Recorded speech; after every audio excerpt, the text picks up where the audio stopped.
This is The Achievers, where we find and elevate the stories of brilliant people. My name is Dax Hammond, and I'll be your host today. Today, we're joined by a great achiever, Pamela Maass Garrett, author of Legally Ever After. Pam, welcome to the studio. Thank you, Dax. It's great to be here. Now, Legally Ever After is a really great name. Tell us a little bit about what it is and what you want people to know from your book.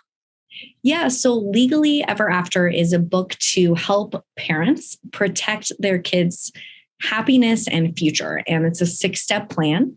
And why I wrote it is I had so many young families reach out to me asking me, I'm an estate planning attorney. I serve families with helping them protect their loved ones. And I got asked a lot, what is a book you recommend? And a lot of the books out there really speak to people that are retirees, people, they don't speak to business owners, they don't speak to entrepreneurs, they don't speak to young parents. And so really creating a resource for parents to know exactly what to do and to keep it simple. What are the main triggers that cause somebody to finally get themselves in gear and think about protecting these things? Obviously, having children is one, but what are the others? Yeah. So lately, actually, I've heard from a lot of parents in my practice that they're planning family vacations, right? And they're thinking about being on the road or being away from their kids. And they're having that moment of, oh my gosh, what if something were to happen to me? I don't have something in place. What do I need to do to get started? So they're going on vacation. They're worried about something happening to the kids. I think a lot of people assume an estate plan is just about what happens to the money. What sort of things do you help them create to alleviate those worries?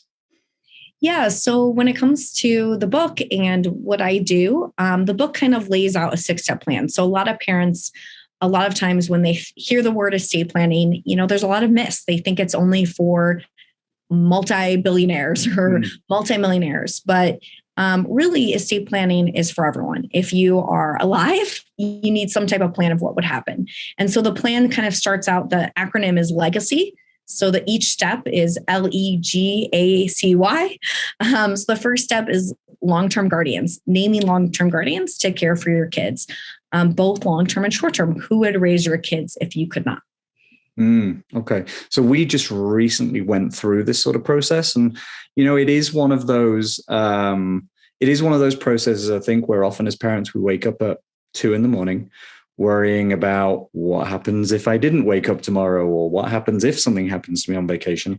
And then yet people procrastinate still over it, just as I did, for months and months, sometimes years and years before they do it. And I think in part because it feels daunting, it might even feel sad to think about. Is there a logical first easy step that somebody can take? Yeah. So, and I think you hit on something that I hear often is this idea, estate planning is one of those things that people tend to put off until it's too late. And a lot of people, when I hear from them, it's someone they know passed away unexpectedly. And that was like that wake up call for them of like, oh, I need to put something in place. Or I saw someone do it really great, or my family went through it. As far as like a first easy step, I always say, if something were to happen to you, do your loved ones know what you have and where it is? And so putting together a folder of your retirement account information, your bank account information, your life insurance. One of my colleagues, her father passed away unexpectedly, and he had nothing in place. And it took her 2 years of going through all of his mail, going through his computer files, trying to find all of his assets. And she couldn't find everything. And she still doesn't know if she has everything. Here in Colorado, where I'm based, there's 500 million in unclaimed property. In California, there's 9 billion. It's really common that things get lost when you pass away. So just grabbing that file folder, getting the first page of everything, and then tell someone you love and trust, hey, if something were to happen to me, this is where all my important papers are. That's a really good first step. And then when you meet with a lawyer like me, you have everything organized to have that conversation. Now, with Legally Ever After, you've talked a lot about families. Are you seeing the general accepting age of having to deal with estate planning come down, or is it still mostly people closer to retirement and then some people in the younger generations who think about this? Yeah. So I would say, my practice, it's 50-50. I probably have 50% of my clients are under the age of 40, 50% are over the age of 40. But there was a few recent articles that have shown that millennials have increased their rate of doing estate planning, and they do estate planning right now at a higher rate than the older generation. So I think when it comes to legacy, when it comes to putting plans in place, when it comes about planning for our death, the millennial generation are putting plans in place at an unprecedented rate because they really do care about it. The millennial generation is an interesting one, right? Because as we sit here today, they're 42 at the upper age in terms of age, and at the lower end, they're in their mid to late 20s. We often, I think, the millennial term has hung on and constantly meant younger and younger people, but really as a generation, they're late 20s to 42. Almost a third of them have lost one parent already, which is, of course, a major trigger.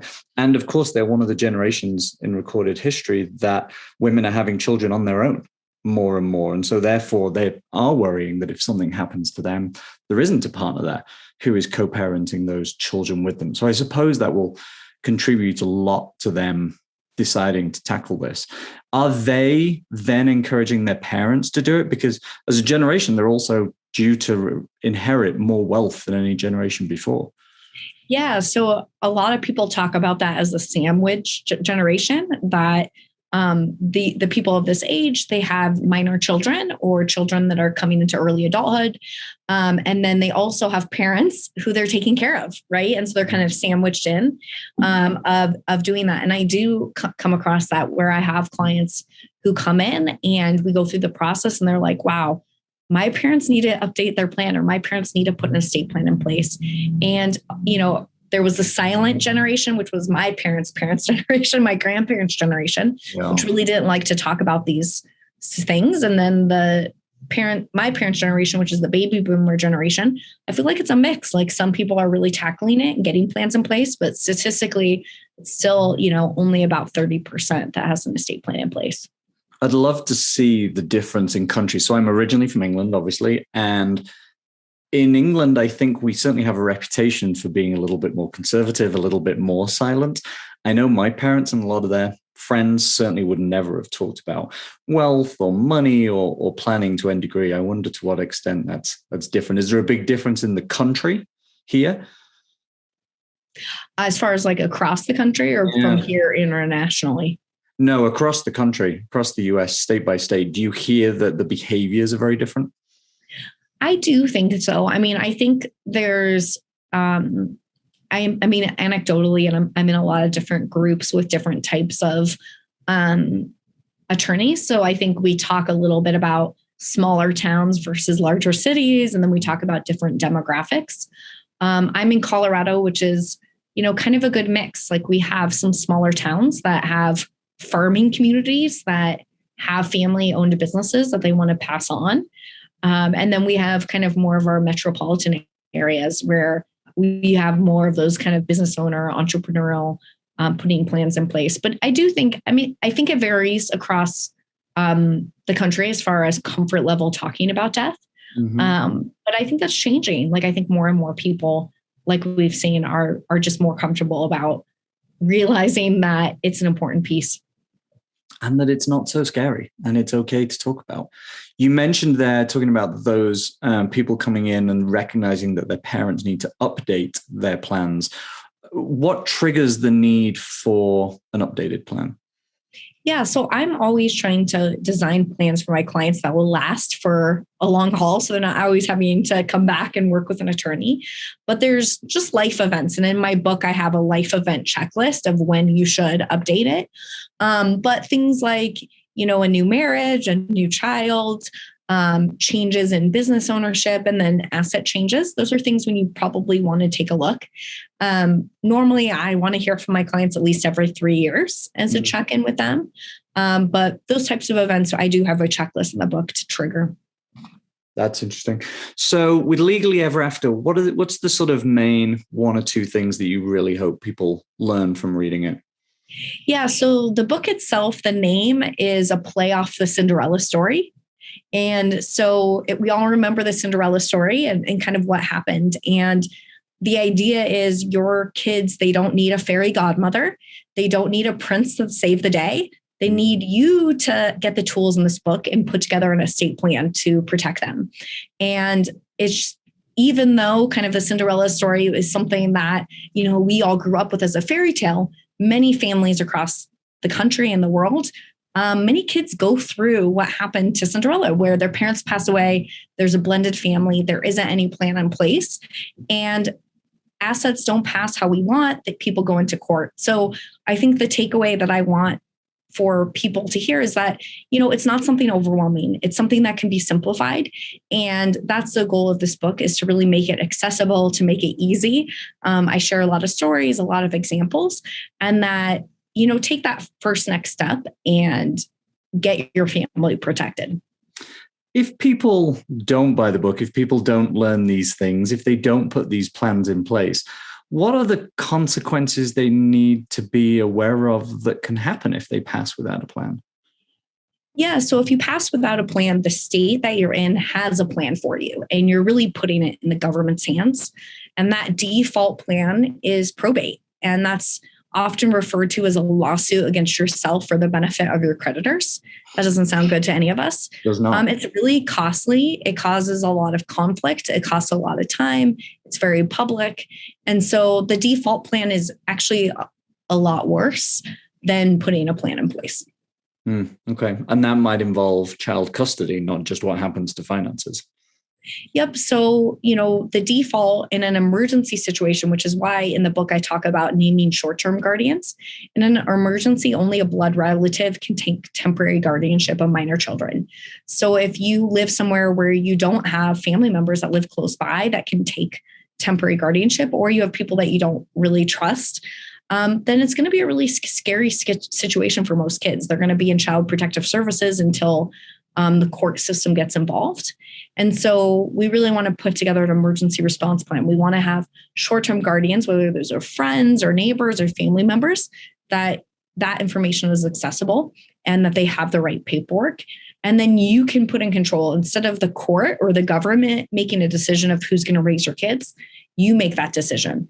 And for a lot of us, what might look good on paper or who may show up in the courtroom, if you don't have a plan in place, might not be who we'd want, and it might not be who the judge would choose. So really making sure it's really about that control element. A lot of families today, of course, are blended families with step-parents, stepchildren, half-children, etc. Half-children, you know what I mean? Is there any sort of special considerations there you generally advise families in those circumstances? Yeah, so I work with a lot of blended families, and really the default is going to be a big mess, right? It's going to be court involvement. It's going to be assets going, in a way that might not be fair and might not be something that you want. I mean, and that's kind of what happened with the Cinderella story, right? We know kind of what happened there, that she lost both of her parents, and her stepmom was in control of everything. And so we really want to make sure that you put together a plan that's based on the goals of your family. And that might be giving a certain amount of money outright upfront to your kids right away, so that there's not as much stress on the step parent. That might involve separating assets ahead of time, or getting on the same page with your partner on how assets should be split between different children. And really making sure that if there are certain family assets that need to stay in the family, like real estate or things like that, that there's a plan in place that everyone respects. And so that afterwards, there's not a lot of infighting. There's not a big conflict. It's not very costly. Okay. Is there anything else you'd like our audience to know before we wrap up? Yeah, they can get a free chapter of my book on our website at lawmother.com/LEA. Wonderful. Thank you, Pam. It's been a pleasure. Thanks so much, Dax.